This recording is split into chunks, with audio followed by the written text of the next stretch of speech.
Bonjour à tous et à toutes.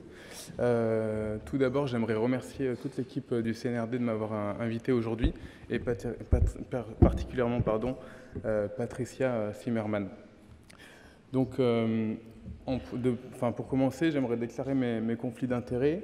Donc, je suis formateur au Collège d'hypnose et thérapie intégrative de Paris, le CHTIP, et à l'Institut Hypnotim de Marseille. Et juste vous dire que cette présentation, elle se veut au maximum basée sur les données scientifiques actuelles et que la suite de l'intervention, elle s'applique particulièrement au contexte de la douleur chronique musculo-squelettique. C'est celle que je connais, que j'ai au quotidien au cabinet, même si vous pouvez aussi faire de nombreux recoupements avec la douleur aiguë. Donc, je m'appelle Théo Chomey, je suis kinésithérapeute à Oberkampf et je me spécialise dans la prise en charge de la douleur chronique et je suis aussi praticien en hypnose.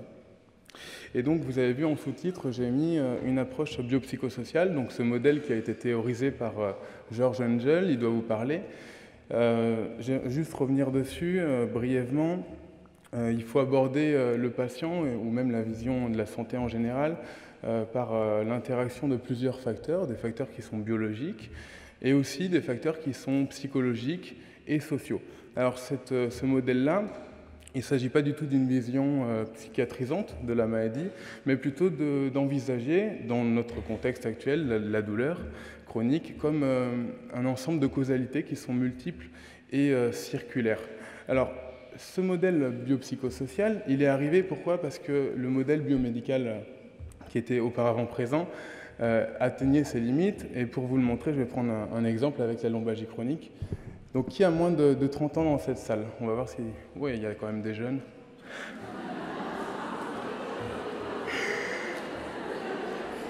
Ok, donc pour ceux qui sont moins jeunes, on va tous imaginer que dans cette salle, on a 30 ans ou moins et qu'on n'a aucune douleur.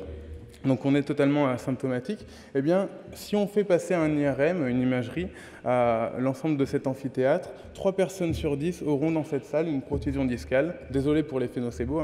4 sur 10 un bombement discal, 5 sur 10 une dégénération discale. Qu'est-ce que ça signifie? Ça, c'est le résultat d'une revue systématique faite par un Suédois, je crois, qui a un nom imprononçable. Il nous dit, en conclusion, l'imagerie, elle doit être interprétée dans un contexte clinique. Pourquoi? Parce qu'il y a une corrélation qui est assez faible entre ce que l'on observe à l'imagerie chez les patients, ou même lors d'un test orthopédique qu'on pourrait réaliser en kinésithérapie, et les symptômes du patient. D'où l'intérêt de se focaliser pas seulement sur les facteurs biologiques, mais aussi sur les facteurs psychosociaux. Et ces études, elles ont été reproduites dans le cadre d'autres douleurs. Donc vous avez des douleurs au niveau du rachis, au niveau de l'épaule, du genou, etc. Donc, on continue sur l'exemple de la lombalgie. Les facteurs psychosociaux, on sait qu'à l'heure actuelle, ce sont les meilleurs facteurs prédicteurs de la passage à la chronicité, loin devant justement les facteurs biologiques ou biomécaniques. Et pour vous donner juste un petit exemple, on sait que les attentes négatives d'un patient, ils sont hautement corrélés à la durée de l'arrêt de travail de ces personnes qui ont par exemple une lombalgie aiguë. Donc les facteurs psychosociaux, aussi appelés yellow flag par nos collègues anglo-saxons, ou les drapeaux jaunes, donc ils sont fortement corrélés au développement de la douleur chronique, et ils sont aussi des facteurs de prédiction de la chronicisation, comme on l'a vu avec la douleur lombaire. Donc pour en citer seulement quelques-uns, on a la peur, l'évitement, le catastrophisme, l'hypervigilance ou encore la kinésiophobie, qui est la peur du mouvement. Alors l'hypnose dans tout ça. Tout d'abord, dire que l'hypnose, c'est un outil qui est double. C'est un outil thérapeutique qui nous permet, comme on l'a vu avec l'intervention précédente, de diminuer le ressenti douloureux et aussi de diminuer les risques psychosociaux qu'on vient d'aborder et surtout augmenter l'autonomie du patient. On y reviendra juste après. L'hypnose, c'est aussi un outil communicationnel qui va nous permettre d'améliorer notre communication thérapeutique avec le patient et de renforcer l'alliance qui est si importante dans nos soins. Alors juste un petit détail, il s'agit en aucun cas de se substituer à un psychologue ou encore à un psychiatre, car en face de risques psychosociaux élevés, on va bien entendu référer le patient. Donc juste vous dire que c'est primordial pour un kiné à l'heure actuelle de savoir faire une évaluation psychosociale, donc de ces risques psychosociaux chez un patient, et de savoir si c'est de notre ressort, si les risques psychosociaux sont faibles, voire modérés, ou s'il faut référer le patient. Alors, juste vous présenter 3 cas cliniques pour comprendre un peu mieux ce que je fais au cabinet. Un homme qui a 45 ans, qui travaille dans le bâtiment. Il est en arrêt de travail depuis 3 mois et il se plaint de fortes douleurs cervicales. Et lorsque je lui pose des questions, il m'explique qu'il a une hernie cervicale qui est très très grosse et qu'il a l'impression que s'il bouge, elle va exploser et sortir en arrière. Donc il a une forte kinésiophobie. Eh bien avec lui, on a utilisé entre autres une technique d'hypnose qui s'appelle la réification pour ceux qui connaissent. L'idée c'est de poser la question à la personne, de lui demander de nous décrire dans le cas présent, son hernie, de s'imaginer à l'intérieur de son corps. Et le patient, il décrit à ce moment-là quelque chose, une masse qui est rigide, rouge, et qui est assez grosse. Et ce qu'on va faire avec lui, c'est tout simplement lui demander de changer les modalités de cette représentation. Bien entendu, on est dans quelque chose de très métaphorique, très visuel, où on va lui demander de peut-être changer la couleur, changer la forme, la taille. Et à la fin de la séance, à la fin de l'exercice d'hypnose, le patient, il a modifié sa représentation mentale de son hernie, il a une augmentation de l'amplitude de ses mouvements. Alors on n'a pas joué sur les facteurs anatomiques, on est bien d'accord, mais comme il a moins de kinésophobie, moins de peur, il arrive à faire plus de mouvements et on peut ensuite faire d'autres exercices de kinésithérapie spécifiques. Alors un autre exemple, une femme de 55 ans qui travaille dans l'administratif et qui vient nous consulter pour des douleurs au genou. Le diagnostic médical est un syndrome fémoro-patellaire. Elle se plaint de douleurs qui sont modérées et très récurrentes et on observe un certain catastrophisme chez la patiente. Même technique utilisée, la réification. Pourquoi ? Parce que quand je pose la question à cette patiente de savoir qu'est-ce qui se passe à l'intérieur de son genou, comment elle s'imagine, ce qu'il y a à l'intérieur, elle nous décrit le fait qu'elle ressent comme s'il y avait un corps étranger. Et donc du coup, je lui pose la question, qu'est-ce qu'il serait utile de faire ? Qu'est-ce qu'on pourrait faire avec ce corps étranger ? Elle m'explique tout simplement qu'il faudrait utiliser un médicament comme une pastille effervescence pour dissoudre ce corps étranger. Chose que l'on a faite au cours d'un exercice d'hypnose qui a permis une diminution quasi instantanée des douleurs. Et le plus important, c'est que cette patiente, elle a pu par la suite refaire les exercices en dehors des consultations lorsqu'elle avait mal pour gérer sa douleur. Et dernier cas, une femme de 40 ans, une kinésithérapeute. Et oui, nous aussi, quand on est kiné, on a besoin de consulter des kinés. Elle se plaint de douleurs depuis une année, de douleurs lombaires et aux membres inférieurs, très invalidantes.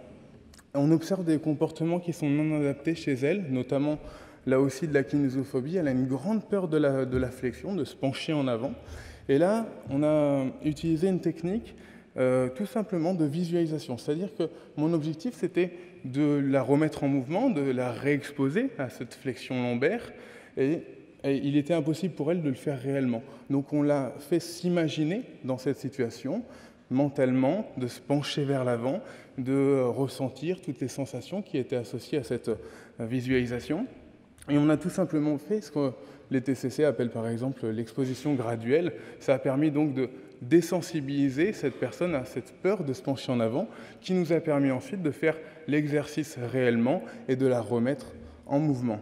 Alors, toutes ces interventions que je vous ai montrées, elles se basent entre autres sur le modèle de peur-évitement qui a été développé par le psychologue belge Vlayen. Lui nous explique que dans l'expérience douloureuse, vous voyez sur la partie gauche du schéma, que l'existence de ces facteurs psychosociaux, ils vont venir moduler l'expérience douloureuse. Tout simplement, ils peuvent l'entretenir ou même augmenter la douleur. Et donc, il faut pouvoir sortir de ce cercle vicieux pour ensuite passer sur une phase qu'on voit sur la droite de confrontation où on va pouvoir faire des exercices appropriés de kiné. Alors, attention au biais d'interprétation.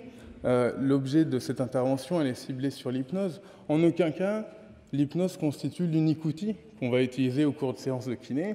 On a bien sûr des outils comme l'éducation thérapeutique à la douleur, les exercices thérapeutiques, le massage, la thérapie miroir, les mobilisations, etc. Alors, les aspects techniques. L'hypnose, on me pose souvent la question, est-ce que c'est difficile à mettre en place en pratique ? Alors, moi, je l'intègre au cabinet dans une séance de kiné classique qui dure 30 minutes en moyenne.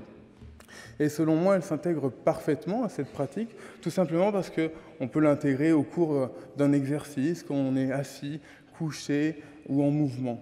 Et ce qui est important aussi, c'est bien comprendre que cet outil, il nous permet de modifier notre manière de communiquer avec le patient, et ça, c'est vraiment très important.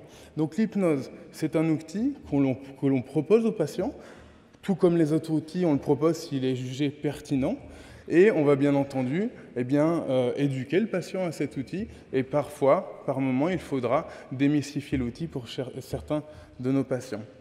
Alors, vraiment, ce qui est important en hypnose, et en tout cas, moi, ce sur quoi j'aime porter l'accent, c'est que le but, c'est pour le patient d'acquérir une compétence, qui est l'auto-hypnose. C'est-à-dire que c'est vraiment important, d'autant plus en douleur chronique, de rendre le patient acteur, de lui donner cette notion anglo-saxonne là, de empowerment, où on lui rend son autonomie pour qu'il puisse lui-même pratiquer et avoir plus de contrôle sur sa douleur.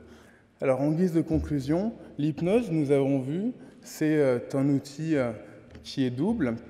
C'est à la fois un outil de communication thérapeutique qui agit comme un cadre, qui structure la séance, et c'est aussi une technique thérapeutique qui va jouer sur la douleur, les facteurs psychosociaux, etc. Et je terminerai en concluant de la même manière que les intervenants précédemment. Il est vraiment, à l'heure actuelle, nécessaire de se former auprès de professionnels de santé qui sont qualifiés, dans des instituts de formation qui proposent une véritable culture du soin et qui adhèrent à une charte éthique. Et ça, c'est vraiment très très important. Voilà, je vous remercie pour votre attention et je vous laisse. Merci beaucoup.